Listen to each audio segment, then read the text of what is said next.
네, 안녕하세요. 이번에는 정신의학의 역사 에드워드 쇼터의 책입니다.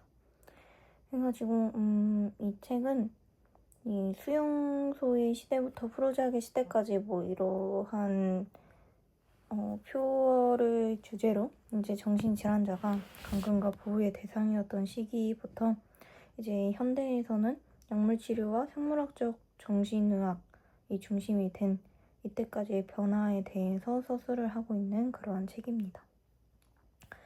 아주 우선은 전체적인 내용에 대해서 보게 되면은 이 정신의학의 역사를 단순히 이 미친 사람들을 억압한 어두운 역사로 보는 게 아니라 이 감금, 폭력, 비윤리적 치료, 수용소의 과밀화, 내역 절제술 같은 어두운 장면들에 대해서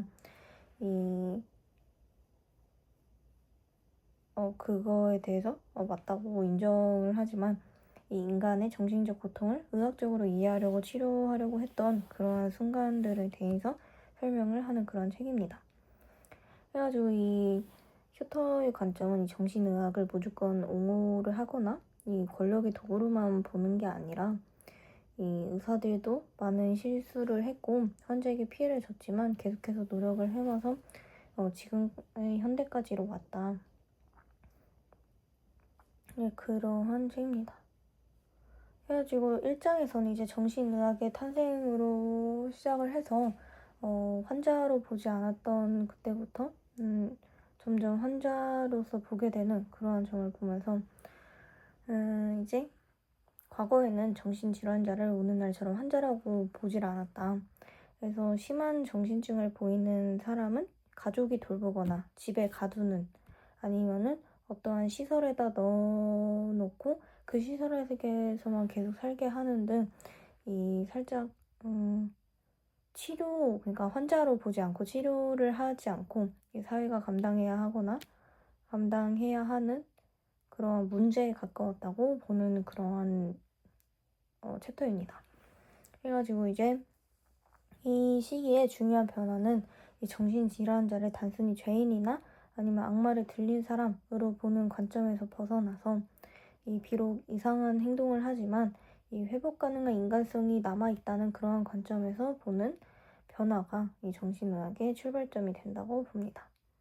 그래서 여기서 이 중요한 개념이 도덕치료라는 건데 이 도덕치료는 이 현대적 의미의 심리치료와는 다르긴 하지만 이 환자를 무조건 때리거나 묶어두는 게 아니라 가둬두는 게 아니라 이 규칙적인 생활을 시키고 대화를 하고 노동을 통해 회복시킬 수 있다고 보는 그러한 접근입니다.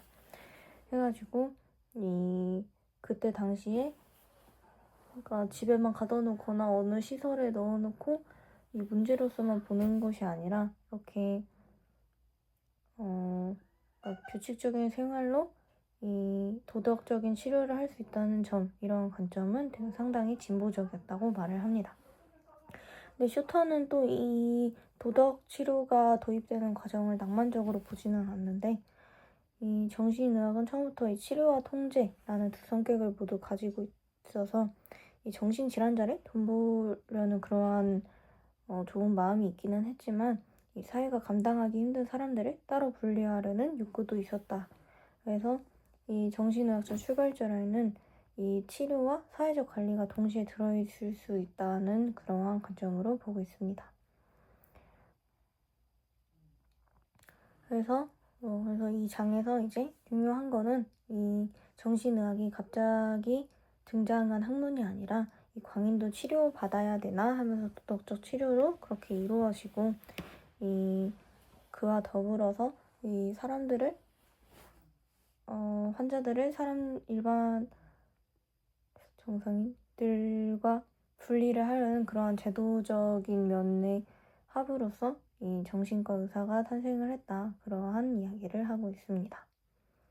이제 2장에서는 수용소의 시대라고 하면서 이 정신의학의 중심이었던 수용소들을 다루게 되는데 이 오늘날 우리는 이 수용소라고 하면은 되게 어둡고 폭력적인 이미지를 떠올리는데 이 초기 수용소는 단순한 감금이 아니라 이 치료적 공간으로 보여서 이 환자를 혼란스러운 가정 환경이나 감옥에서 분리를 하고 이 규칙적인 생활을 하도록 어떠한 장소에서 생활하게 하면 회복될 수 있다고 본 그러한 곳을 여기 수용소라고 봅니다.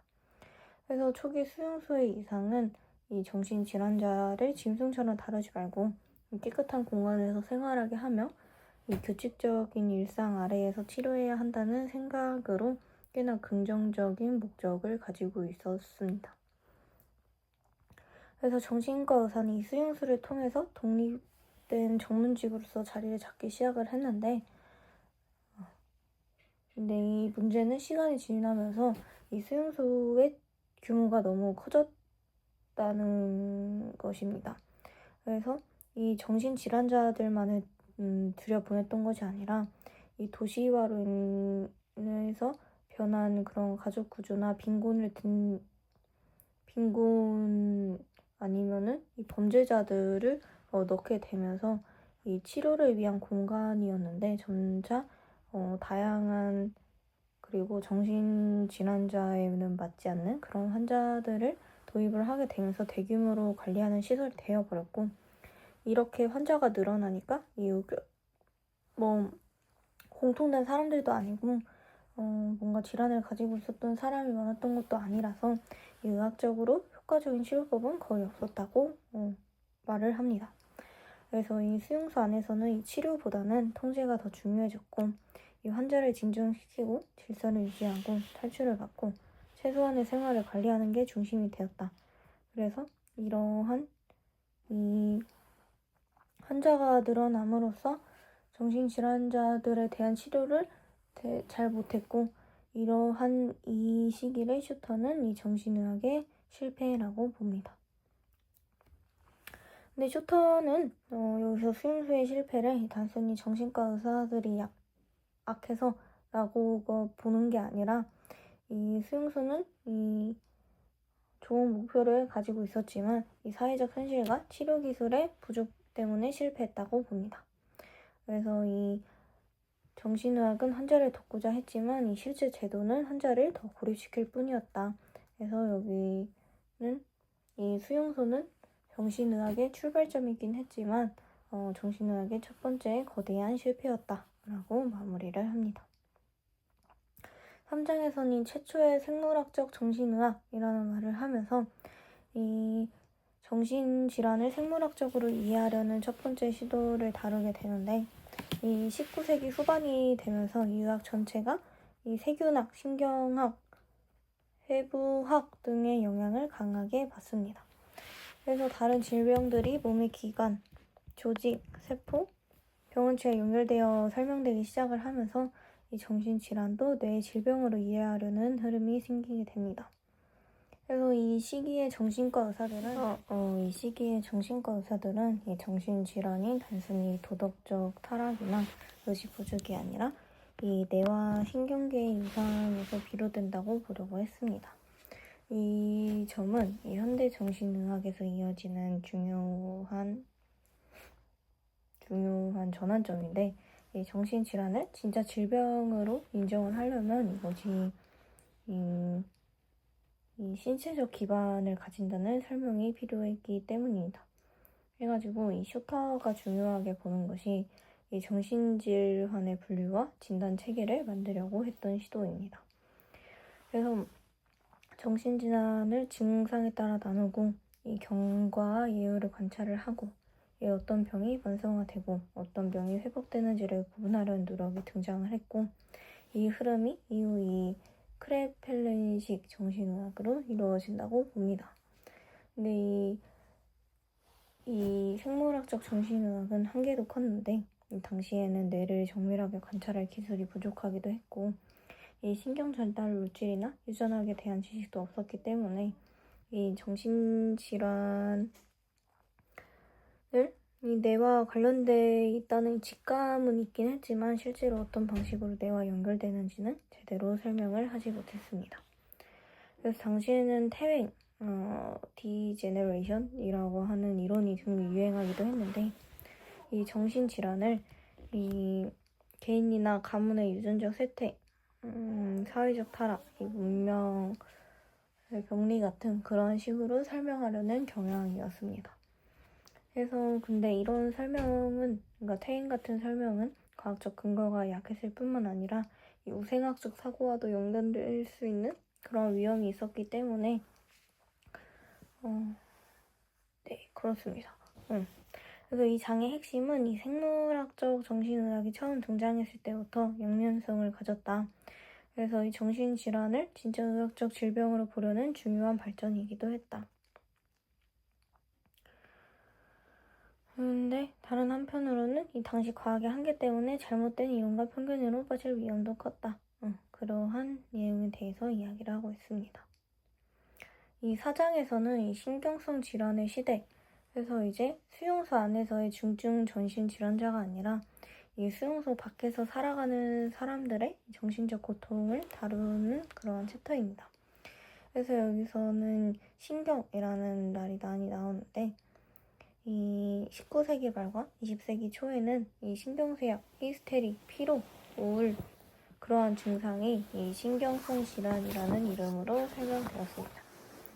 그래서 이 변화는 이 정신의학의 대상이 넓어졌다는 점에서 중요한데 이전의 정신의학은 주로 망상이나 환각, 조증, 우울증, 폭력성, 자해처럼 그런 수용소에 들어갈 정도의 중증 정신질환에 대해서 다뤘다면 이제는 이 신경성 질환의 시대가 오니까 비교적 일상생활을 유지하는 사람들도 정신의학적 관심의 대상이 되었습니다.